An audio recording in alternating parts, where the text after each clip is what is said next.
Hay dolores que la historia recuerda en términos políticos, militares o patrióticos, pero existen otros dolores más silenciosos, más íntimos, que quedan fuera de los relatos oficiales.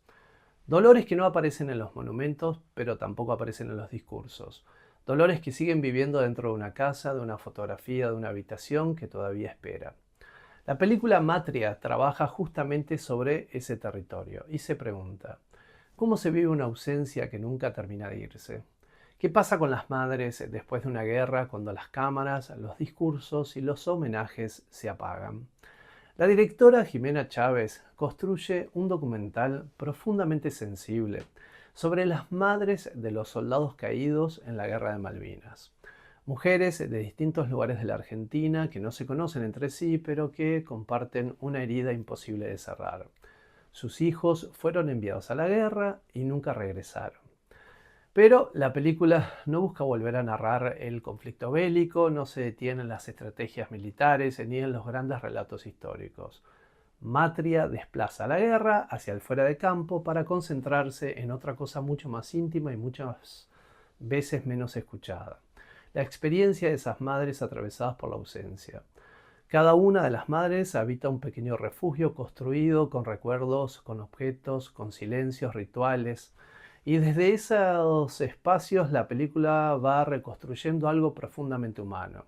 Y se pregunta cómo se sigue viviendo después de una pérdida que nunca termina de irse. En la película En Matria hay una sensibilidad muy particular porque junto a los testimonios aparecen también imágenes performáticas, aparecen paisajes abiertos del litoral, pequeños gestos suspendidos en el tiempo que parecen intentar convocar aquello que ya no está. Como si la memoria pudiera aparecer en el movimiento del agua, en el viento o en una mirada perdida hacia el horizonte. Y quizás ahí esté uno de los grandes hallazgos de la película, entender que la memoria no es solamente un ejercicio racional, la memoria también es emocional, corporal, afectiva. Con una mirada delicada y profundamente respetuosa, Jimena construye una obra que no habla solamente de Malvinas, habla de la maternidad, habla del duelo y de esas voces de esas mujeres que durante décadas quedaron al margen del relato central de la historia argentina. Hola, soy Jimena Chávez, realizadora audiovisual, directora de la película Matria, una película que cuenta la historia de cuatro mujeres de diferentes lugares de Argentina, cuyas vidas están atravesadas por un doloroso hecho en común. Sus hijos fueron a la guerra de Malvinas y no regresaron.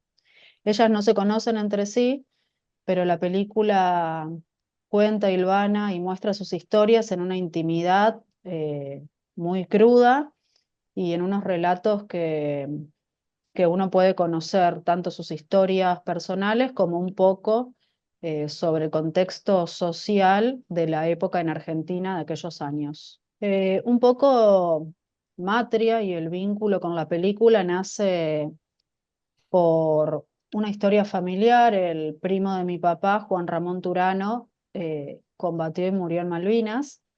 Yo de chica recuerdo haber ido algunas veces a la casa de mi tía abuela Juana y entrar en ese cuarto donde estaba todo detenido en el tiempo, su cama, eh, algunas cosas de Malvinas que entiendo que le llegaron pos y Juana ubicó en la habitación, el piano que solía tocar.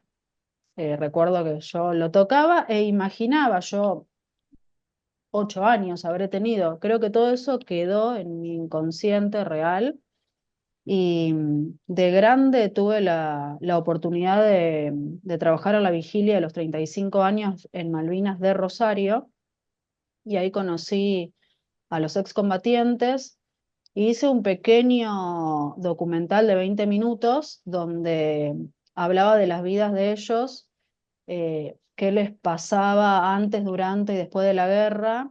Y una de las preguntas era qué se aferraban estando allá y todos respondieron que a la madre, qué iba a pasar si ellos no volvían con sus madres.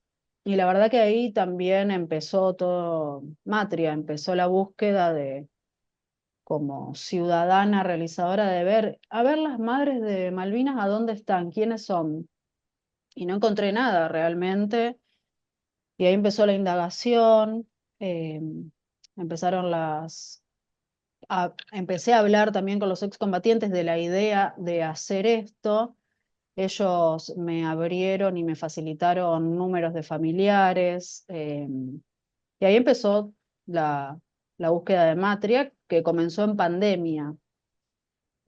La escritura de la película y el hablar con las familias y con las madres, que en el documental quedan 4 madres, pero hubo más madres que fallecieron previo a poder ser filmadas. Estas 4 historias particulares que quedaron dentro de la película no fueron buscadas realmente, llegaron. Sí era buscada Juana, la mamá de Juan Ramón, mi tía abuela, fallece antes de empezar con la película. O sea, la figura principal o de donde yo empiezo a pensar la película nos abandona, o sea, no es posible. Así sucedió con otras madres, como la grande Elmira Cao de La Matanza, madre emblema para los excombatientes, que ella una semana previa a ir a grabar se fallece. Y sí, yo tenía muy en claro en Rosario, en la ciudad de Rosario está Gonaria Soru. Ella sí siempre fue una persona que yo quería entrevistar o acercarme y ver si quería ser parte, por suerte lo es. Y las demás fueron apareciendo y bueno, muy contenta porque los 4 relatos son bastante diferentes, tienen matices en la historia diferentes, se contraponen, son muy fuertes y son particulares y son de diferentes provincias de Argentina. Pero vengo del área del sonido, soy en cine Sí. sonidista. Entonces, para mí, la palabra, la historia, tiene mucho, mucho significado, el cuerpo. Y yo venía con un análisis con el sonido y lo corporal y las historias, que cuando me empiezo a dar cuenta de la falta de esta información en nuestro país y de tomar la historia de Malvinas desde este lugar, eh, un poco ahí me doy cuenta de que puede empezar a nacer Matria, que puede empezar a nacer esto, que tiene mucha sensibilidad la película, que recorre las intimidades de 4 mujeres, madres, que se despojan de sus hijos, que enfrentan la espera, a lo que se aferran. La película también tiene un mensaje, tiene mensajes de esperanza o no es todo sufrimiento. La verdad que indagar y bucear y navegar sobre eso lo agradezco porque también pude conocer parte de nuestra historia desde otro lugar. Yo también soy madre, creo que eso fue un gran motor para mí. Eh, y otro de los motores es que como sociedad siempre abrazamos y acompañamos a las madres y abuelas de Plaza de Mayo y para mí esto era una gran deuda, siendo que yo ya conocía a excombatientes que me vinculé bastante con la familia, las vigilias, y me dolía mucho que las madres no sean abrazadas por la comunidad argentina.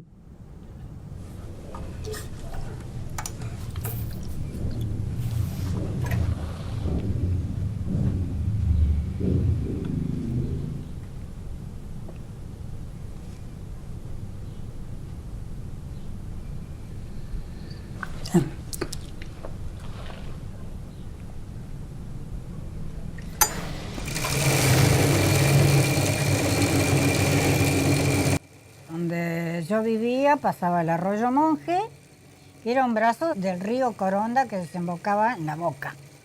Y después, con los años, lo hicieron balneario.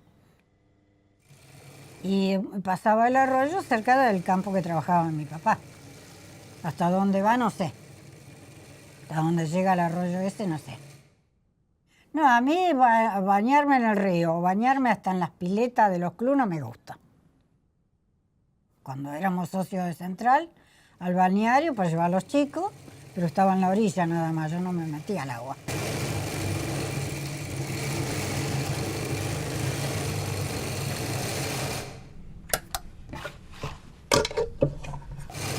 Y después mi hijo en el buque Belgrano, que murió congelado arriba de un bote. ¿Qué querés? Yo al agua, en la ducha, nada más.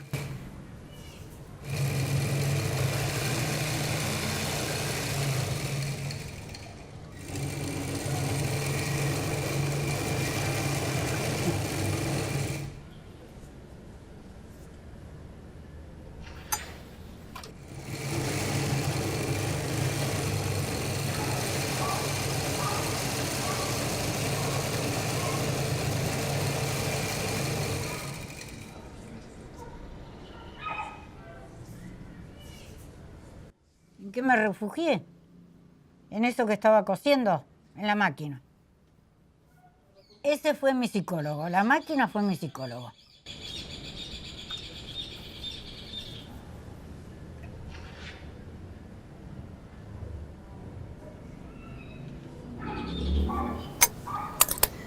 Yo los 2 días de enterrar a mi hijo, estaba cosiendo.